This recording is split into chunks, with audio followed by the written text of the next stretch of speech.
I know that you have been an entrepreneur for quite some time. That's around 15 years now, and you have been doing the Amazon business for almost 3 years. 6 years. 6 years now. 6 years now. Yeah. 6 years now. Yeah.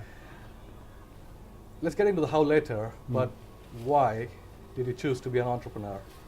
I guess, like most people, I don't know if I really chose to be an entrepreneur. I think I've shown sparks of entrepreneurial spirit throughout since I was a kid. I was the one in the playground used to sell pretty much anything I could get my hands on to other students. It's always been there. I did my degree in business. I knew it's something I wanted to do since I was a very young age.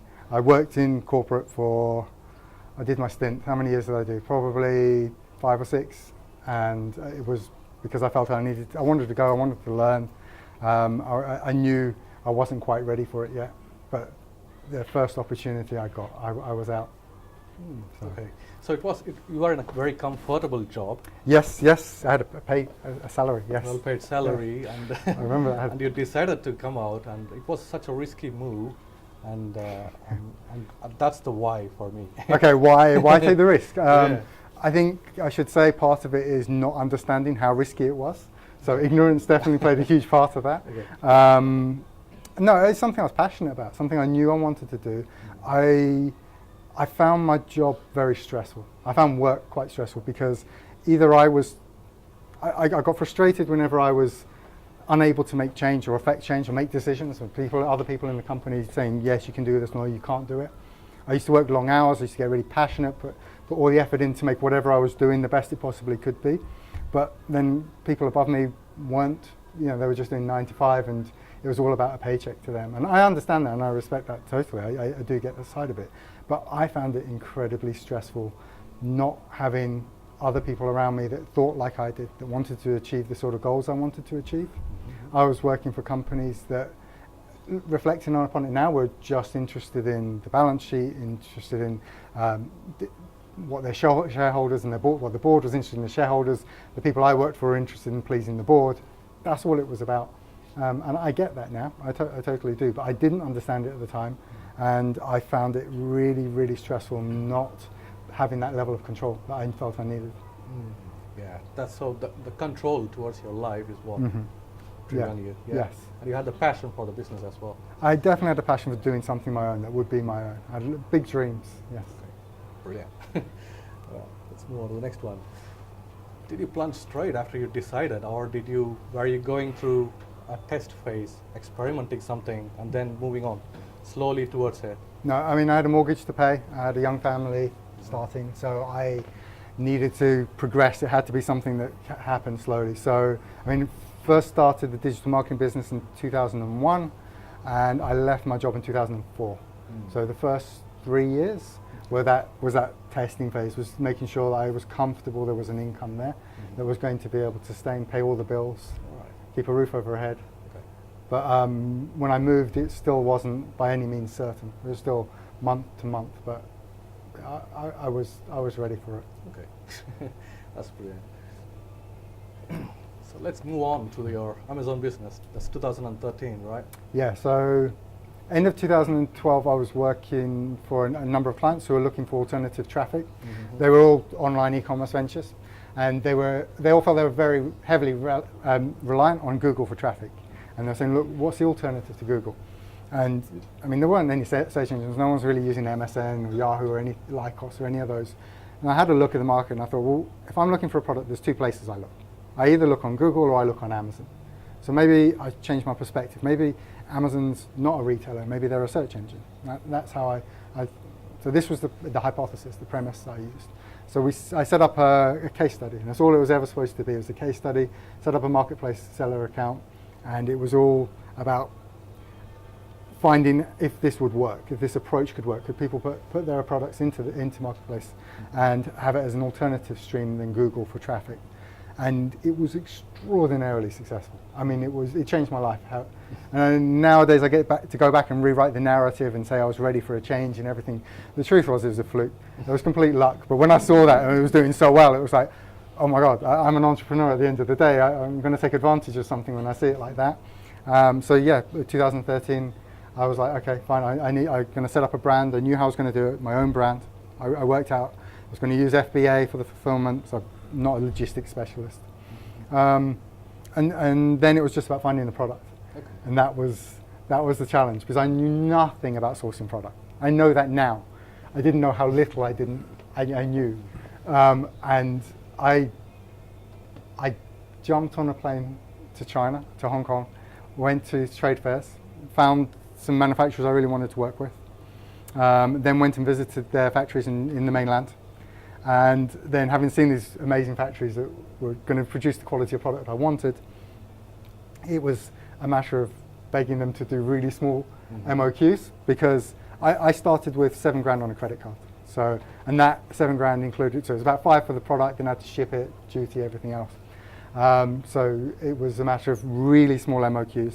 Luckily, I'd gone there, as established a relationship, had dinner with these factory owners, and we got on really well. So they agreed to take a chance and give me really small MOQs. You went all the way there to ask for small MOQs. Yeah, pretty much. That was it. Yeah. At the end of the day, I started out looking at Alibaba and a few others, but my problem there was I kept on hitting resellers. And I was like, how am I going to know if these are really manufacturers? I want a manufacturer. I want to know the product quality is going to be what I'm looking for. I had a lot of questions, and I was like, I realized the people who are answering my questions on Alibaba weren't the factory owners. They were the people who spoke English. That's why they were there. And so they would tell me whatever they could tell me to get a sale. That's what they were interested in, by all means. I understand that as well. But I really wanted to go and meet the engineers, who tend not to speak English, and the factory owners. And I knew I had to go face to face if I was going to achieve that.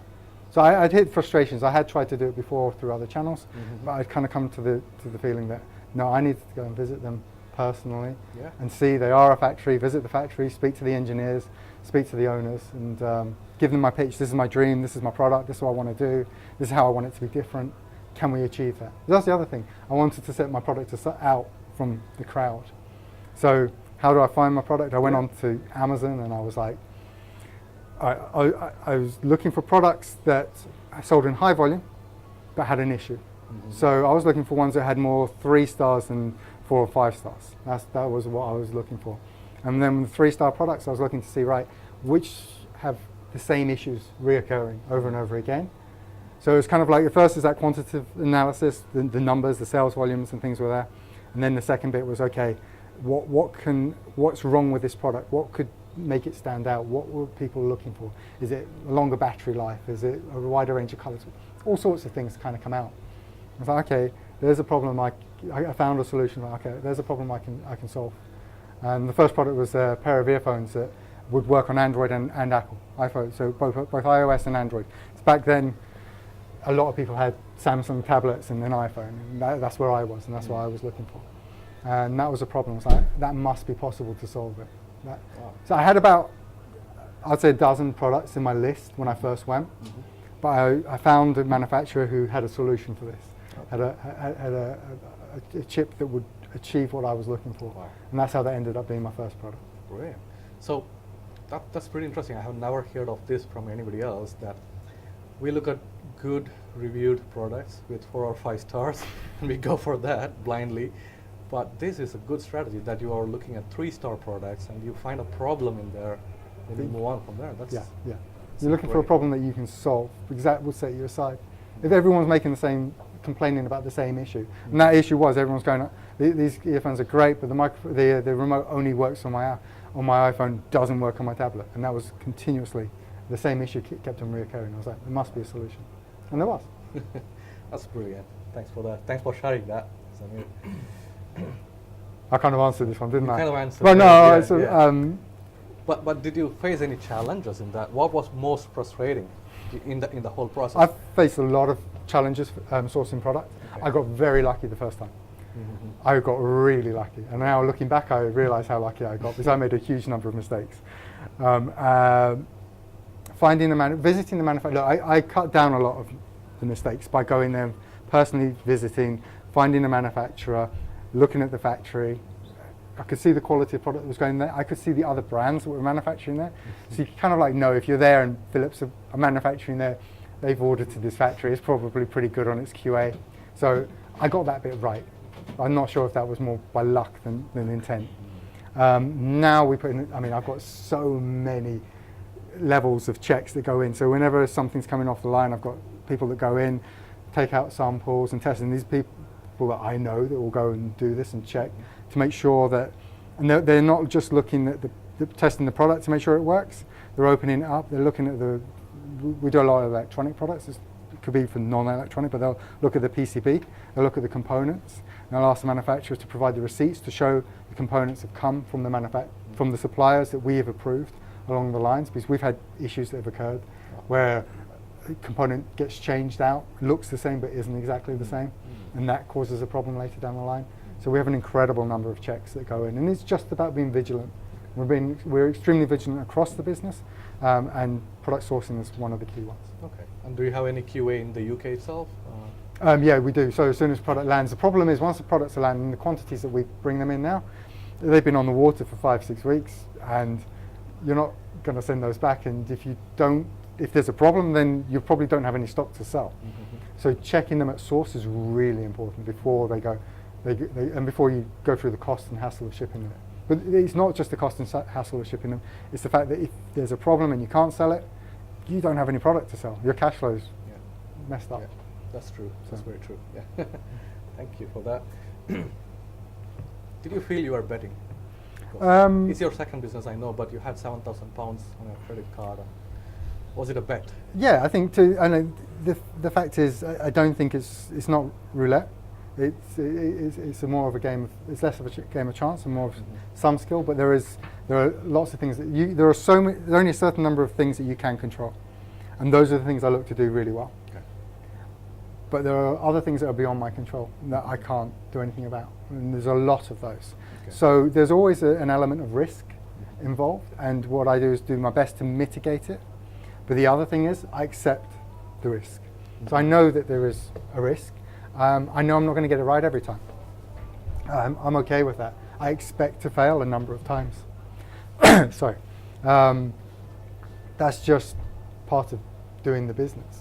So I can understand that you are okay with it, but was your family okay with it? They're quite used to it by that point. Yes, I mean we're quite an entrepreneurial household. Yeah.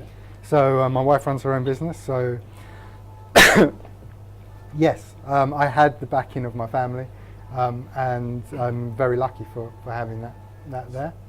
That's nice. That's very essential, right? Yeah, and again, when it comes down to your money, because I know that there's a possibility of failure.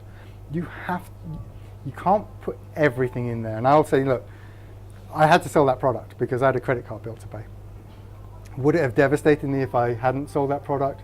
It would have hurt, but it was a survivable amount of money. Yeah. Because I knew, and I know now more that at the time I was aware of the fact that it could have failed. I'm much more conscious now of exactly how easily it could fail. Yeah. But yeah, you have to be prepared for it to fail. So you have to have a plan B and a plan C. That makes the bet easier it makes it easier to sleep at night. Absolutely, yeah. And it's a bet on yourself, so can I just stop you you for control one that. second? Sorry, I can Yeah. just... What, need some water? No. I'm fasting. It's all right. Oh, No, we're fine. yeah, good. Cool. Cheers, yeah. So given that we were discussing about beginning and going and seeing the manufacturers and everything, what is the one piece of advice that you can give to the beginners here, or yet to beginners here? I think it's really hard to pull it down to simply one. Yeah, it'd be really, really tough to one. There are a number of things. At some point you have to get on with it and really go for it. And I think taking that first leap is quite hard, and it's really about balance. It's balance in every point. Do your homework. Do as much preparation as you possibly can. Look at every possible thing that can go wrong that you can think of, and prepare for that, and accept that there are probably just as many that you haven't thought of, that you can't prepare for, but you have to be ready to be agile and adapt to if they occur. Things aren't going to go, things may go according to plan. If you're really lucky, that will happen, and that's great when it does. But don't expect it's going to do that every time, and don't expect it's necessarily going to do it the first time. So be prepared to fail and accept it and keep trying. Be persistent. Persistence is key to it. I can vouch for that. That's 15 years in business, so Yeah, I can vouch for yeah. that. Absolutely. Thank you, Zamir, on that one. Wait, this one, yeah. What do you think made you and your product successful? Is it the passion towards the business, or the passion towards the design of the product? What do you think now after 6 years? Having the right amount of passion is really important. I think it can be when it's your own product and you've worked so hard and it's so close to you. It's really difficult to kind of remove yourself emotionally from it and look at it in the cold light of day and as a customer would. Listen to your customers. I think this is the one thing I would say about making the product successful is listen to your customers. They'll tell you if you've got it wrong. Don't go off the first review, but if certain things keep creeping up and they're saying there's something wrong there, then there's something wrong. Accept it and look for how you can improve it.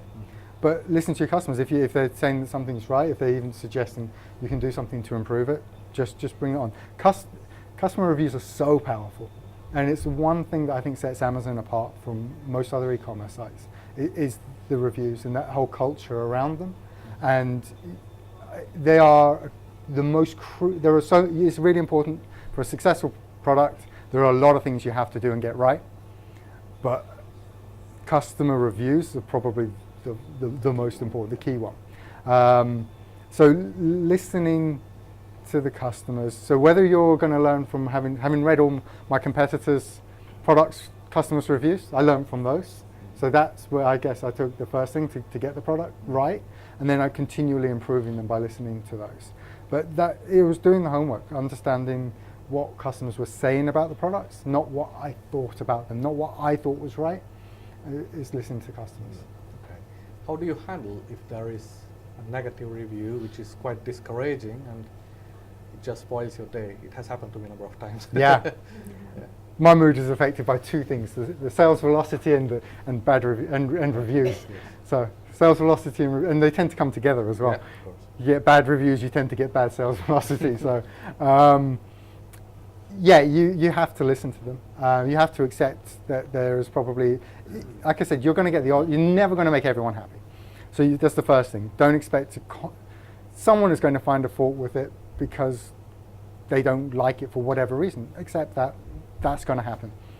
And whatever you do, don't criticize them for having a perspective, even if you don't agree with it.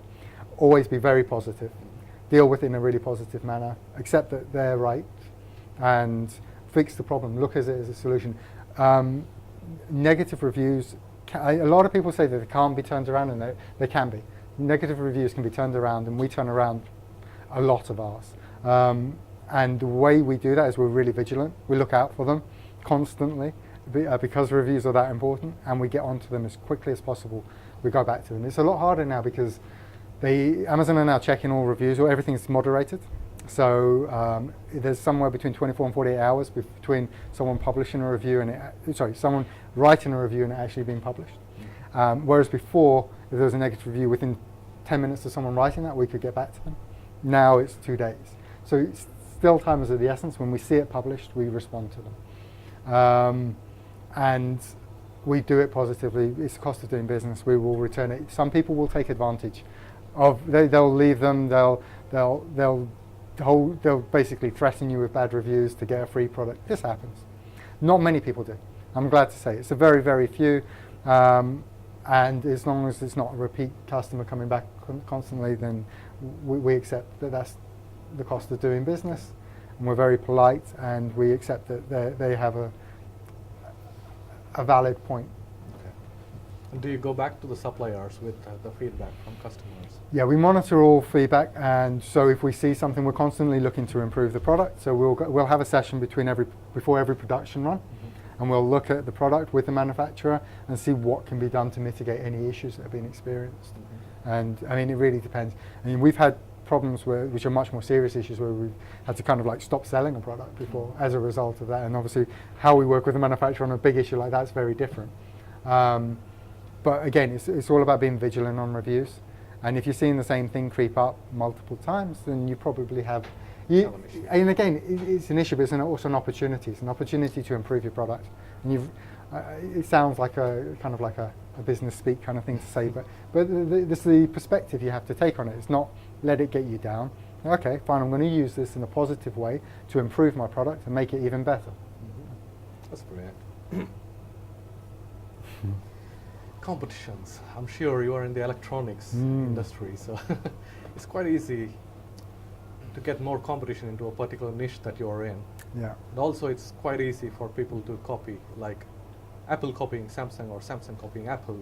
Even with the biggies it happens. Yeah, absolutely. It happens in your area as well. How do you tackle competitions? And this was where I think it really comes down to you believing in your product. And if your product is a good quality product and it's got something unique and different about it that customers want, they'll buy yours over the competition. And if they won't, then what are you going to do to set it apart, set it aside from the others? I'm not normally this calm about competition, to be fair, in real life. I do get quite emotional about it at times. At the end of the day, they're all buying from suppliers, and we have access to the same suppliers, manufacturers. So if they're able to get a better price, then I'm wanting to know how and why. At the end of the day, if you work with a manufacturer, especially in the Far East, if you push them down on price, I can guarantee you what's happening. You're seeing the price go down on this side. They're reducing the quality on this side. That is happening. They may be reducing the quality even if you're not touching the price. You have to be careful of that as well. But you have to be conscious, and you have to have an open and frank conversation with them and say, right, this is the price point I want to hit. What is it I need to do? Where am I going to compromise? Where am I not prepared to compromise? And you create the product that you're happy works at that level. This is where reviews work for you. If a competitor comes in with a cheaper product, the chances are that even if they've managed to get a few decent reviews in the first few weeks, at some point it's going to pick up on the sales velocity. They're going to get more authentic reviews, and if they've cut corners, it will come out. The reviews will reflect that, and they will struggle against you. And I have this all the time. People will come up with a price competitive product, and it'll run for a couple of months, and then you'll just suddenly see the 5 stars drops down to 3.5 and 3.2, and then those stars just keep on dropping in. And if they're able to do the same quality, then there is something that I'm doing wrong, or where am I missing the trick? And I'm always looking for that. But again, you have to be copycats. You have to be vigilant. Someone selling on your listing is very different to a competitor having a similar product on a separate listing. And you should be looking at ways to differentiate your product. At the end of the day, if all you had to do was go and buy it from a manufacturer in China and you can find them on Alibaba, that's not a massive barrier to entry. So what are you going to do to increase that barrier to entry? What is it you can do to improve and protect your product? Because once you've got a product that's selling really well, you have to go into kind of protection mode, and that's about being vigilant, but also setting up as many barriers to entry. And before we even go into a product line, once we've ascertained that yes, it's a great product that we want to get into, the question has to be, okay, is it something we can protect? That's brilliant to know about that. I know you're a very ardent fan of the Amazon model. Yeah. For very obvious reason that the channel is quite lucrative, right? Yeah, In it's terms of sales velocity. Yeah. Is that the only reason why you stick with Amazon? Or No, I think there's more to it than that. I don't, by any means, I'm not an ambassador for Amazon. I think they do a lot of things well, but I also think they make a lot of mistakes, and no one's perfect. But in terms of my experience, one of the things I experienced in my old business was Google. One of the things Google did on their search is they, around 2011, changed their algorithm to favor bigger brands and bigger companies with bigger advertising budgets, because they were basically told that the big companies were like, look, if we're going to pull TV advertising and throw it onto YouTube and Google, then we need to know that you're protecting us. You can't put us on a level playing field with all these small e-commerce retailers. That's not fair. And I thought Google made a big mistake doing that, because I don't think it was a fair thing to do. They were giving credibility to companies not because they had great conversion rates or anything else. It was all about the fact that they had brand awareness. Amazon doesn't do that. Amazon sets marketplace on a number, the algorithm measures a number of things, but the size of the reputation of the brand off Amazon doesn't count into it. Only the reputation of the brand and the company, the seller on Amazon, counts. And I think that sets them aside, and I think they were really brave in that. There are a number of manufacturers that kind of turned around and said, we're not going to supply you, Amazon, because they're not giving us preferential on this. And Amazon waited them out, basically, and have basically created a marketplace where they can't refuse to be on there. For a small business, you are on a level playing field with everyone else. It is about reputation. It's the reputation of your product and the reputation of your seller account. And you control that. You control your product and you control your seller account. You can choose how you treat customers. As long as you align your values of your business with Amazon, it's a fairly straightforward path to go along. I think if you see your values slightly away from Amazon, it can be more of a struggle. There can be more friction. And I get that. It's not necessarily for every business. But Amazon is so big now, I think it's very hard to ignore. Yeah, of course. I'm the first person to say you should try and create alternative streams that aren't as reliant on Amazon. I'm not that comfortable. But in terms of businesses that actually large organizations that support small businesses, they're the most proactive I've ever come across. I know for a fact banks certainly haven't been there to support my business and grow it. And other businesses certainly haven't been there. I don't by any means think that Amazon are doing this out of the kindness of their heart. I think they've got a very strong business model that's based around this, and individual sellers aren't that important to them. But as a whole, small business sellers are extremely important to their model, and I think it's going to grow. They want to grow marketplaces. It's bigger than the retail side now, and I think that's going to grow even further because it makes business sense for them. You're taking the risk, you're cash flowing the product, you're doing the innovating, so that's a lot less headache for them. And you're an entrepreneur. Yeah, you're passionate about your business. That's completely different to them paying a buyer who's got to manage 5,000-10,000 SKUs. So Amazon, all areas, when you look at this, it is quite straightforward to find yourself aligning with them. So that's why Amazon. Good. Would you buy Amazon jeans? Amazon? Jeans. Jeans? Yeah. No. So they are seeping it into. Now you said there is no much. It's a level playing field with all the big brands. Yeah. But Amazon themselves are coming up with things like Amazon Fashion, right? So how do you see that? I think it's an interesting one. They've actually broadened out beyond this. So now what they'll do is they'll work with you. So they've approached me to manufacture for an Amazon brand and sell through that. And they've got two options. I can either sell under an Amazon brand, or they would have the option to buy my brand and sell through them as a co-brand effectively of Amazon. It's not something that I chose to do. I don't think it's something I would be particularly interested in. I've competed against Amazon. So Amazon, another thing that people say is like Amazon see your sales figures, and then when you're doing really well, they're just going to piggyback on it. Amazon do that. They don't just look at Amazon's sales figures. They look at e-commerce sales figures across the board, so not just on their platform. So if you just sell off your own website, if you're really successful, Amazon will spot you and try and do the same. So whether you're on Amazon or not doesn't make much difference. I compete against Amazon own brand on several of our products, and I beat them on those. Wow. And the fact is they come in and are normally very aggressive for 2, 3, 4 weeks. Yeah. But the buyer has, as I say, another 5,000 SKUs that's kind of grabbing their attention. And I know that I've got my couple of hundred SKUs and I'm really focused on them. And I can outweigh, and I'm more patient, and I'm more vigilant, and I spend more time and energy understanding my products in their market than their buyers ever could, because they can't pay them enough to do that. That's true. So that's how I beat them. That's how I do it. It's not just about price, the quality of the product, how you respond to the customer, how you monitor your reviews, where you position it, when you do advertising, where you do your advertising. There are so many levers you can pull. And you can be so strategic about throwing additional traffic in, take advantage of it, and pushing additional sales velocity, pull back at other times. It's just about being really aware of what's happening in your marketplace with your products and what your competitors are doing at the time. Including Amazon. Including Amazon, yeah. They're in there. To be honest with you, Amazon tend to be an easier one to beat because, as I say, it's not their business. It's someone who's grabbing a salary and has got 5,000 to 10,000 SKUs that they're having to monitor and work on. I had a great one where literally, they set a brand ad Mhm. that was going nowhere. I mean, I didn't complain and I didn't compete with it. I just let them have the brand advertising space, and every time you clicked on it, it went nowhere.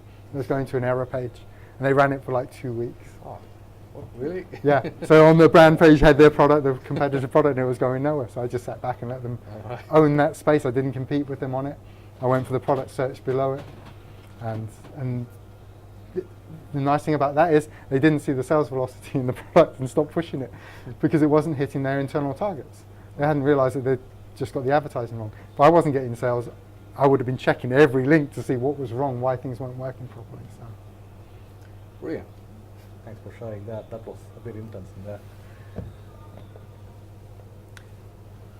I think you sort of covered this bit. Would you, in the future, branch out from Amazon, and if you were saying no, not much, and why is that? I think this. I would love to. So my biggest concern is the fact that I'm so reliant on Amazon, and everyone knows that things can go wrong, and having all your eggs in one basket is not a great idea. So I do what I can to try and mitigate against that risk.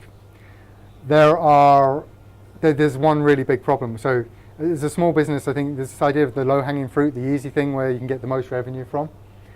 Pretty much Amazon is it. Okay. So in terms of if I go and look at our web sales, if I want to push harder on that, it's a lot of effort, a lot of work, a lot of cost. If I took the same energy and put it into Amazon, I would probably do triple the number of sales as I would have if I was doing it in offline in another platform. Having said that, I know it's important. So we do put some energy into our website, social, we build other channels. But there are ways that you can mitigate risk staying on Amazon. I'm probably go into that later, but specifically branching out, yes, we're looking to do it, we're constantly doing that, but it's like we get pulled back into Amazon because we just realize there's another opportunity, some more traffic we could go for, more sales, and it's such a scalable system. It's so easy to do. If I'm doing it on the web, then I'm having to look at hiring in more staff, setting up more racking. There's a whole load of headaches with scaling up off of Amazon than on Amazon. All right, fine. You touched upon scaling up.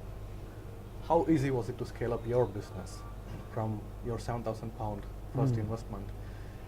And in fact, in each stage, you would have gone through the same risk, right? How did you go through that? And now, if I'm right, what was your last year's revenue? Across all the businesses, it's just between low to 2 million. So this year we're hoping to head up to about 3 mil. Yeah, that's brilliant. So that's in millions, and I'm still in the 10Ks and 60Ks in there. All right, That's where it started. I mean, our first Yeah. year we did about 120. All right. So when you were about to scale up, was it the same amount of risk mentality that you had?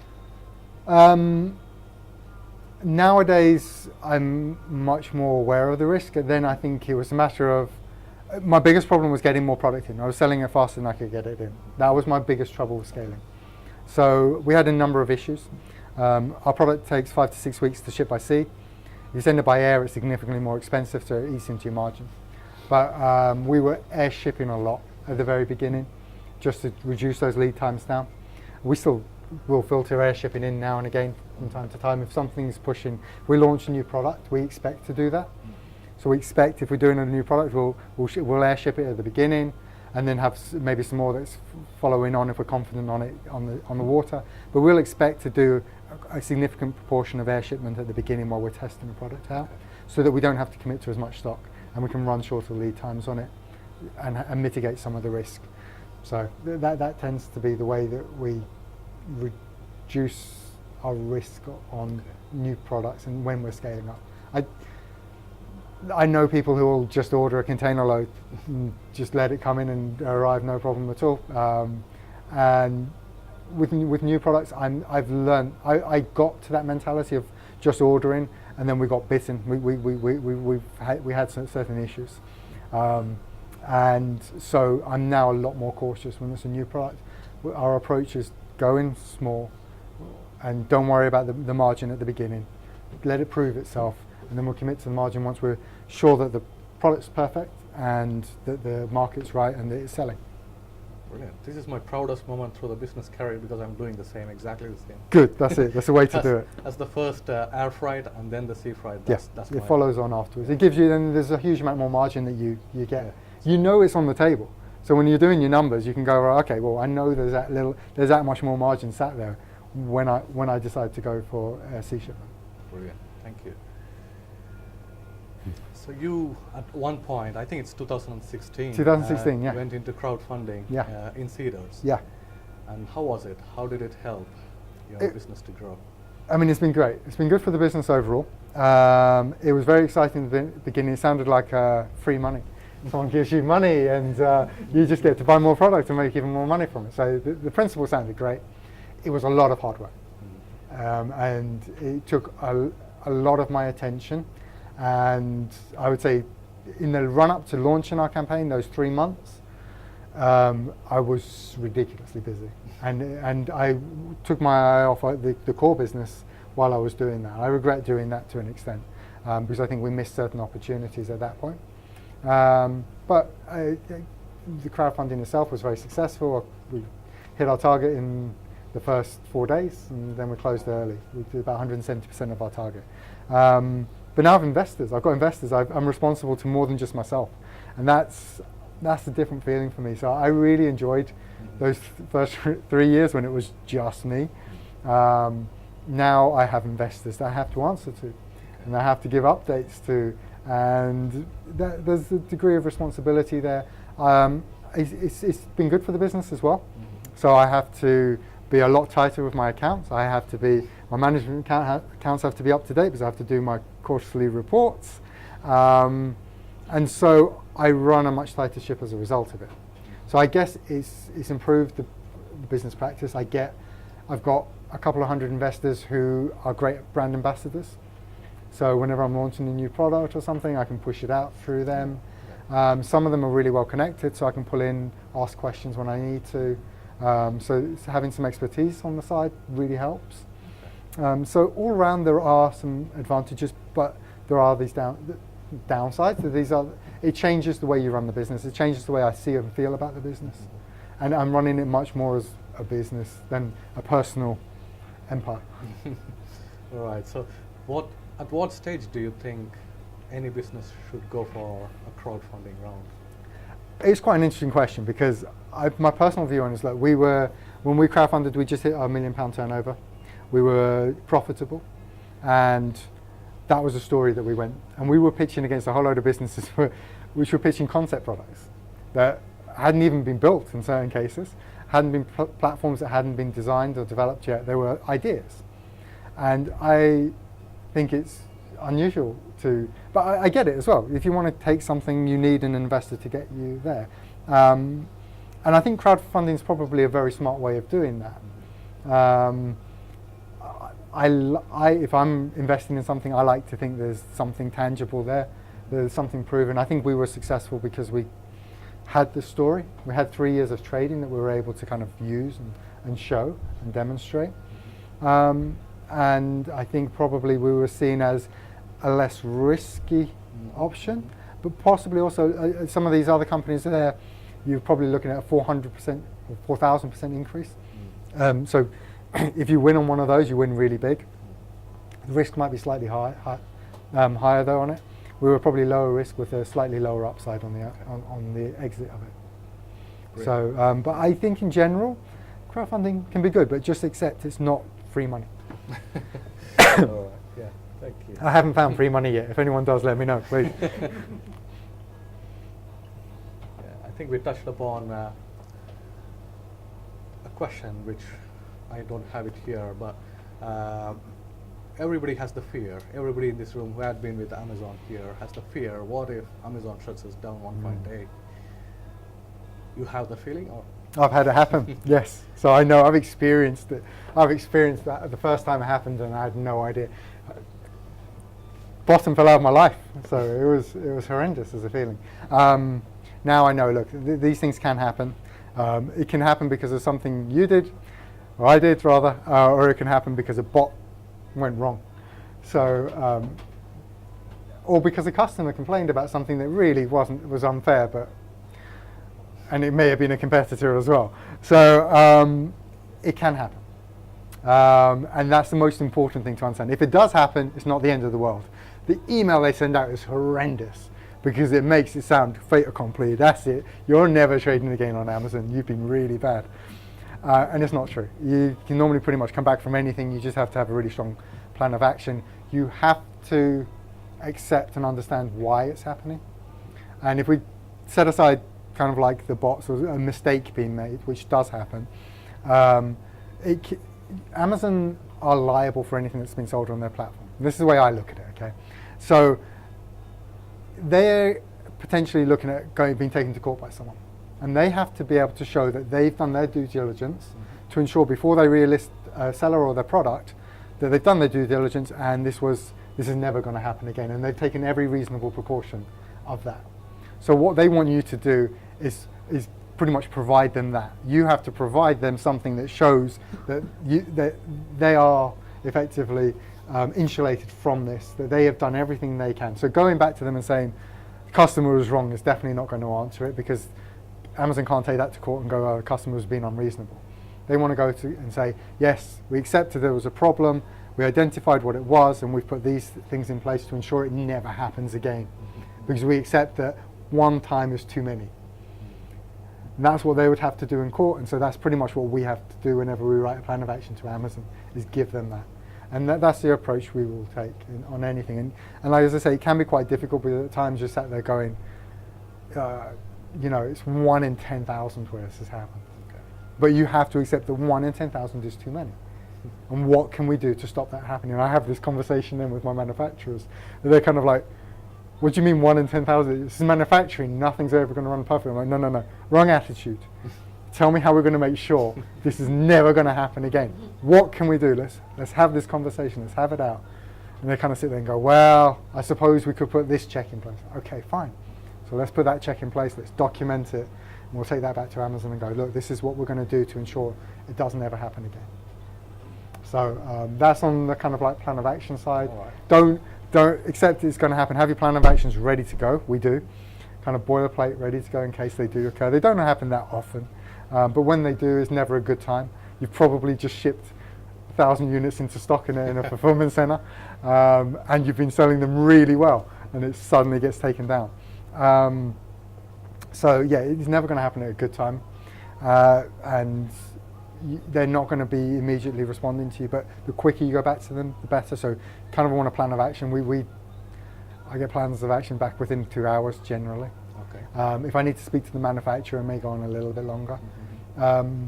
We preempt, so if we see customer complaints that could cause a plan of action, we kind of like prepare before that, because a lot of the things they'll say is, like, you've got to speak to the manufacturer, and if you go back in an hour, they're like, you didn't have time to have the conversation. But if you go back and say, yeah, we identified this like 2 weeks ago, this complaint, we've been spoken to the manufacturer, we've pulled back this many units for testing, these are the actions we've already taken over the last 7 days.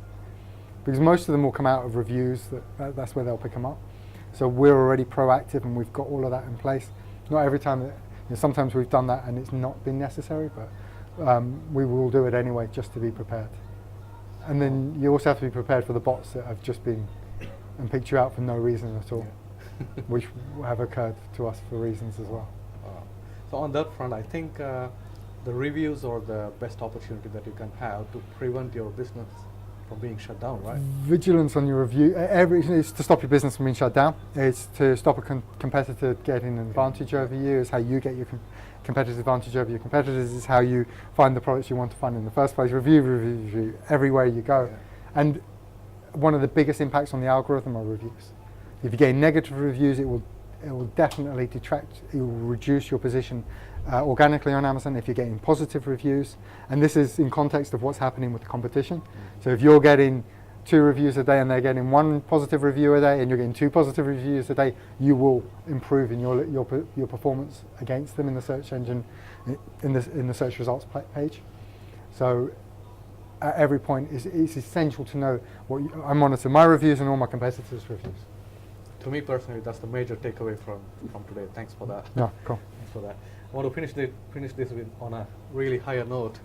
You are in e-commerce summit Barcelona, yeah, and as a speaker, and you were rubbing shoulders with the likes of Aldi.